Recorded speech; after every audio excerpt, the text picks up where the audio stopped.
The origin of the competition, basically the call for proposals, was part of the whole Land Art New Mexico that took place in, I think, 2009, 2010.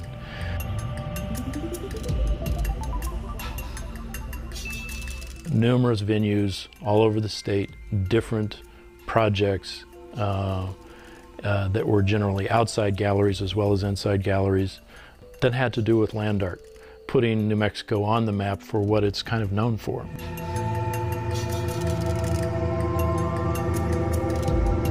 The language in the call for proposals was an iconic piece that would mark the presence of the Open Space Visitor Center in the genre of land art. So land art incorporates the landscape in the art piece in one way or another.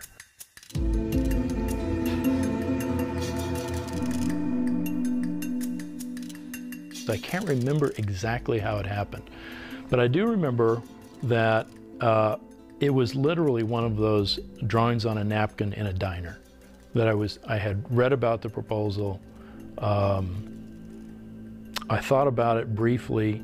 I think that the first element of it that came to me was there should be some way to use those jetty jacks. The jetty jacks being these tripodal angle irons, 16 feet long, strung across various parts of the bosque as flood control measures that went in way back in the late 1930s, early 40s. They themselves seem iconic to me. They began to build dams upstream to control the flow of the river and control irrigation and that sort of thing. So the jetty jacks became obsolete. Bit by bit, I'm beginning to sort of hear more about the jetty jacks. And meanwhile, that plan in my head that started with this little napkin drawing began to evolve and change. And at some point, I can't remember exactly where, I connected it to the birds. I connected it to mainly the cranes.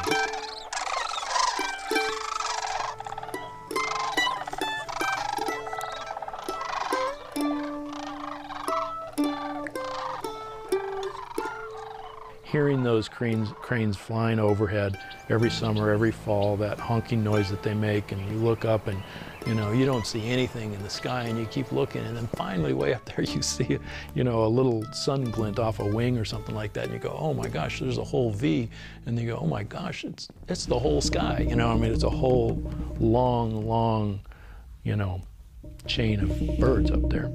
So that became, I realized, something that's connected to the Rio Grande, connected to the bosque, and therefore connected to the site. The Open Space Visitor Center is right tucked into the bosque, and it's all about the bosque, and it's all about the Rio Grande, and therefore it's all about this flyway that these birds have been using for a long time. Then I thought, well, this is really an homage piece, and it's an homage to migrating birds. And I think I'll call it Flyway. And I don't remember when I got the title, but I thought that was an appropriate title. There are all these wonderful, unplanned things that came out of this shape and the movement of driving by the shape. And they all seem to refer one way or another to birds or the landscape.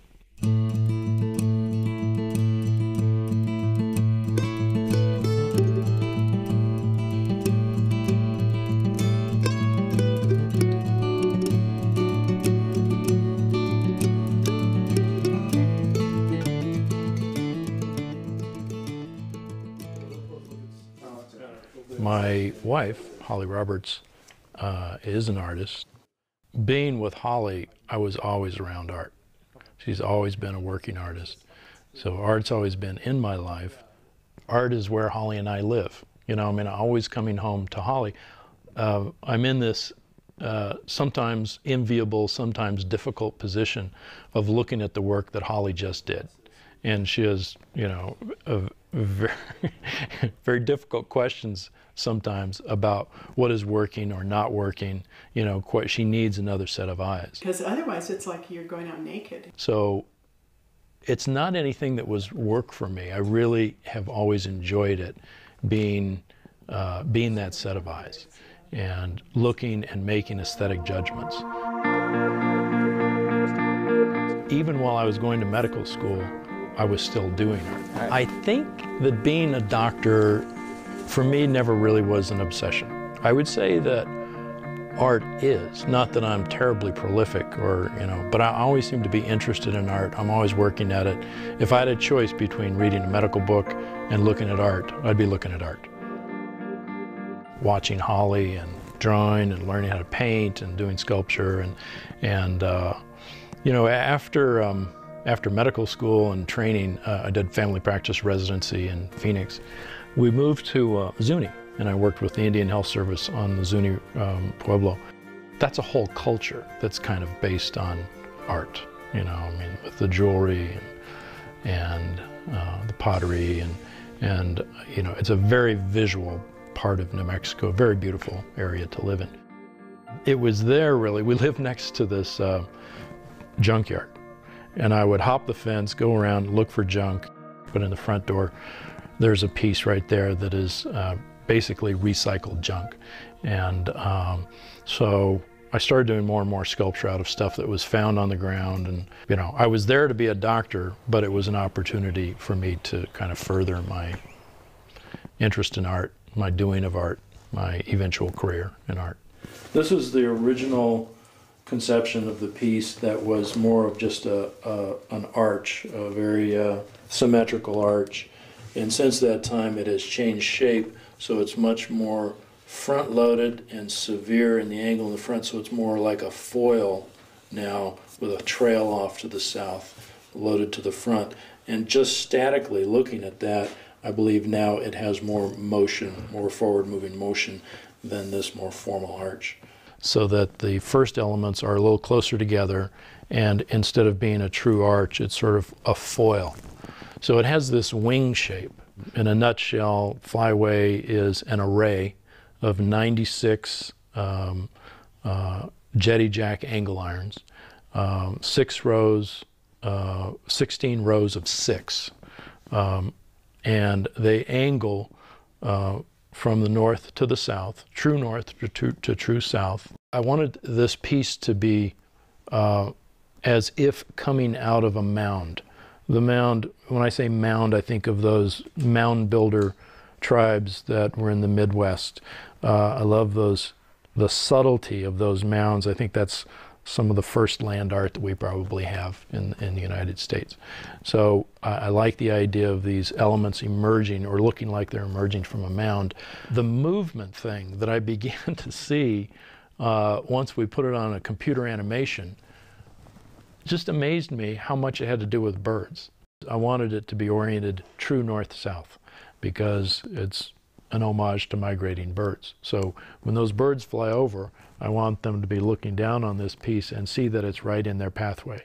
The idea that they will be flying exactly in the rows that are created by Flyway is really appealing to me.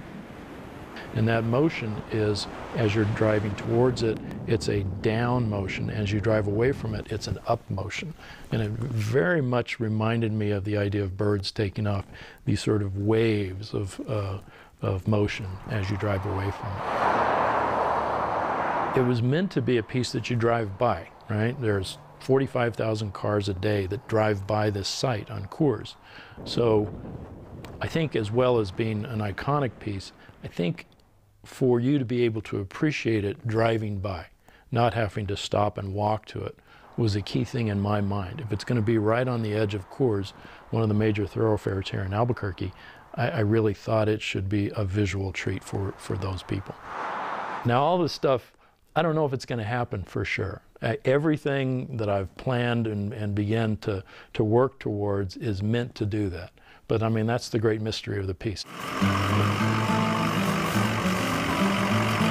Facility Build is the construction company that I'm contracting to actually build the piece on site. So a laborer and I brought these pieces over in one day. And this is our first of 3 loads of 144 of these angle irons that come from the jetty jacks. And they're stored at the MRGCD yard. We had a lot of help getting them onto the truck when we were out there. And we realized we moved about 10 tons of steel in 3 loads on a flatbed truck. It is a project that involves a lot of people that are going to be contracted and provide their expertise and their manual labor. Once I started working on the pieces in my backyard, Tom Woodard is a welder and a solar engineer who was able to help me plasma torch the tops of these jetty jacks into the shape of feather tips. So we're trying to give lightness to the whole piece, and part of it is to get rid of the angles at the top. At the bottoms here, where it will weld to the weld plates, we're going to be making cuts that will allow us to get exactly the degree of angle that we want up from the weld plate.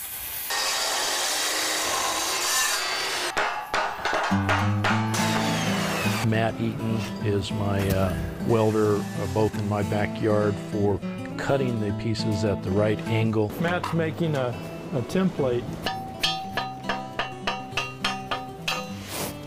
to direct a cut on the bottom of a row of jetty jacks that will give us the proper standing angle of the jetty jacks. So that they will weld to the weld plates, and then he'll be the welder who's going to be welding these pieces in place. So he'll be working with me as the art director and the facility build people and their subcontractors like cement, concrete companies and so forth to actually install the piece.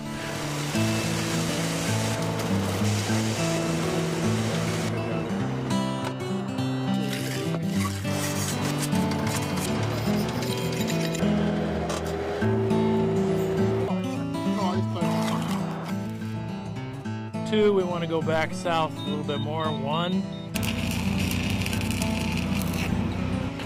Almost ready for you guys to let go. Alright, you guys are probably okay to let go of everything. Good. It was difficult. It's a narrow site, as you probably know. It's narrow with a detention pond on one side and Coors Boulevard and the bar ditch on the other side. And then there's sagebrush and cactus and grasses out there. You know, this is land art, so we don't want to change too much. We want to sort of move in among the elements of the landscape. The hours of thinking and walking the neighborhood and losing sleep and trying to, you know, help organize all these other people that we're organizing, I'm probably down to about $3 an hour. That'll be all right. I didn't realize how much work, how much effort, how much thought was going to have to go into dealing with politics and bureaucracy.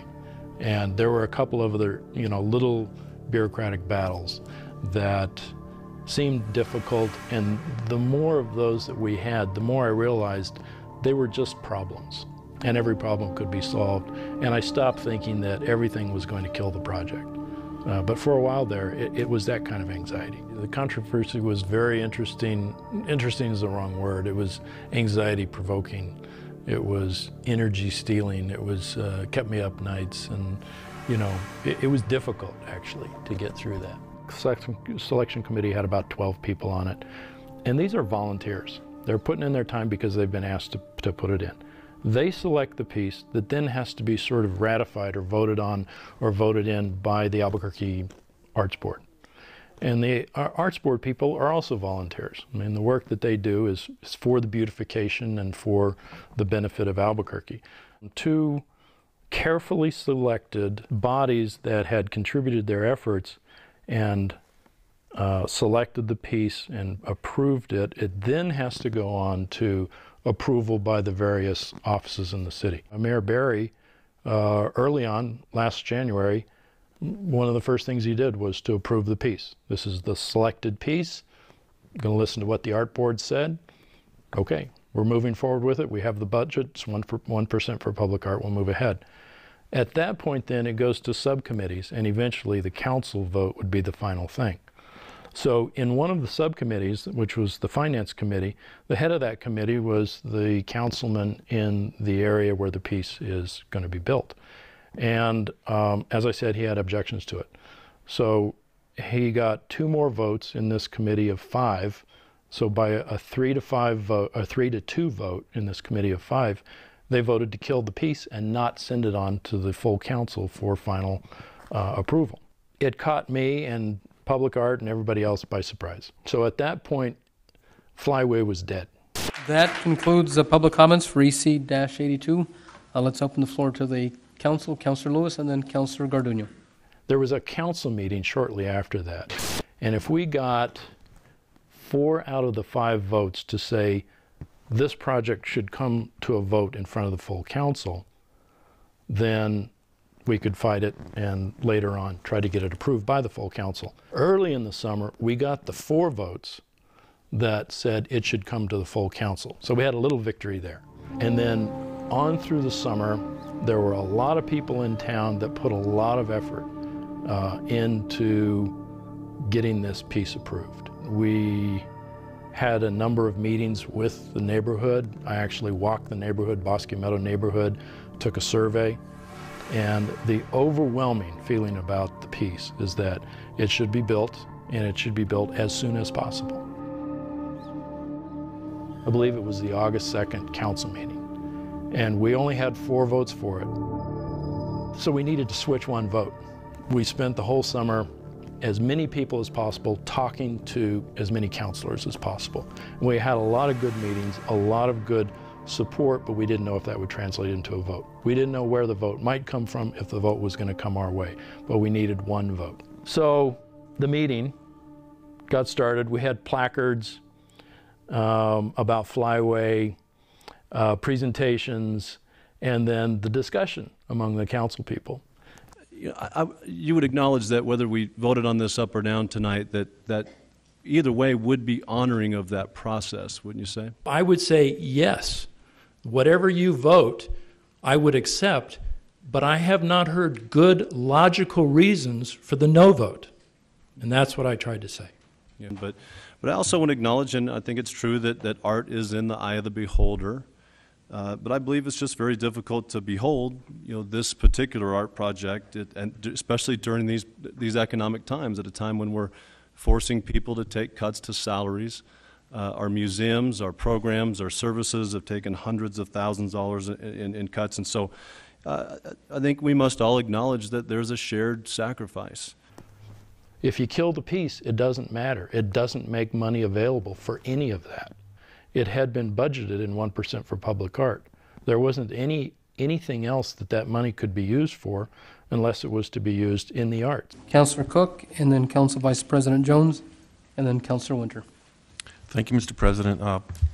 I've literally wrestled with this particular vote for a few weeks now, and today I've changed my mind 3 or 4 times even, and I was hoping to have, and my gut keeps telling me to vote for this project. I haven't seen one citizen get up yet and say, to speak out against this project, and I was really surprised at that. Not one single person. And Michael Cook, God bless his soul, said, I don't know why I'm so emotional about this, but he said, I have to look at myself in the morning, and I can see a lot of good reasons to vote for this piece, and I can't see any good reasons to vote against it. So I'm going to change my vote to yes. I'm going to go with my gut on this one and vote for it. And at that point, the chamber, erupted in applause. And we knew that we had the 5 votes, and we went on and built the piece. So, it was an emotional period of time. I mean, we thought it was dead, and then it came back. So, it was a good moment.